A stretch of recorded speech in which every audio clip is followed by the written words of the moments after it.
नमस्कार दोस्तों, आपका स्वागत है और एक न्यू वीडियो पे। जाने उस दिन की पूरी कहानी जब महात्मा गांधी को मारी गई थी गोली। महात्मा गांधी की 30 जनवरी 1948 को नाथूराम गोडसे ने हत्या कर दी थी। जाने गांधी ने जीवन का आखिरी दिन कैसे व्यतीत किया था।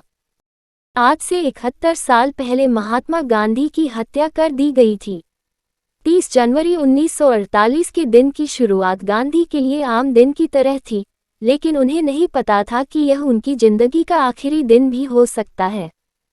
30 जनवरी 1948 को शुक्रवार का दिन था। दिल्ली के बिरला हाउस में महात्मा गांधी के दिन की शुरुआत हर दिन की तरह सुबह 3:30 बजे उठने से हुई। उसके बाद उन्होंने दैनिक क्रिया करने के बाद सुबह प्रार्थना की, जो वो हर रोज करते थे। हालांकि इस दिन उनकी पोती आभा नहीं जागी और वो सो ही रही थी। उसके बाद मनुबेन रसोई में गई और उनके नाश्ते का इंतजाम किया, जिसमें गर्म पानी, शहद, नींबू था।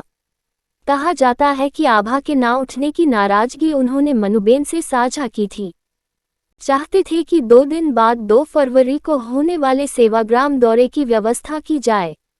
यह दिन अन्य दिन से थोड़ा अलग था और उस दिन गांधी ने रोज की तरह अन्य कागजी कार्रवाई में भी ज्यादा रुचि नहीं ली।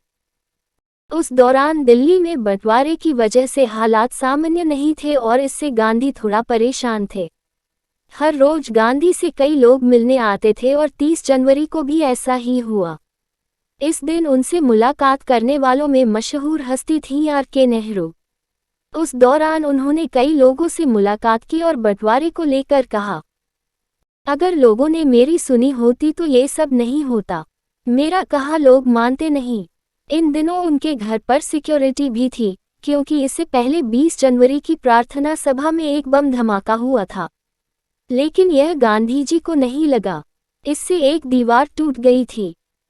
30 जनवरी को ही गांधी जी ने करीब 4 बजे सरदार पटेल से भी मुलाकात की। दरअसल सरदार पटेल की मुलाकात के बाद उन्हें 5 बजे प्रार्थना सभा में शामिल होना था, लेकिन गांधी जी और पटेल के बीच बातचीत 5 बजे के बाद भी जारी रही। 5:10 पर बातचीत खत्म होने के बाद वे प्रार्थना सभा में चले गए, जो 15 मिनट देरी से शुरू हुई थी। हालांकि जब गांधी जी प्रार्थना सभा पर उनके आसन तक जा रहे थे तो दोनों तरफ लोग उनका अभिवादन कर रहे थे। उसी वक्त जेब में रिवॉल्वर रखे नाथूराम गोडसे ने पहले गांधी से नमस्कार किया और फिर उन पर गोलियां चला दी, जिसके बाद उनकी मौत हो गई। ऐसा कहा जाता है कि गांधी जी की हत्या के वक्त उन्होंने हे राम कहा था। दरअसल वो राम का नाम लेते हुए मरना चाहते थे, लेकिन उस वक्त कुछ भी बोलने की संभावना नहीं थी। ऐसा कहा जाता है कि गांधी जी की हत्या के वक्त उन्होंने हे राम कहा था। दरअसल वो राम का नाम लेते हुए मरना चाहते थे, लेकिन उस वक्त कुछ भी बोलने की संभावना नहीं थी। दोस्तों, मेरी कहानी कैसी लगी?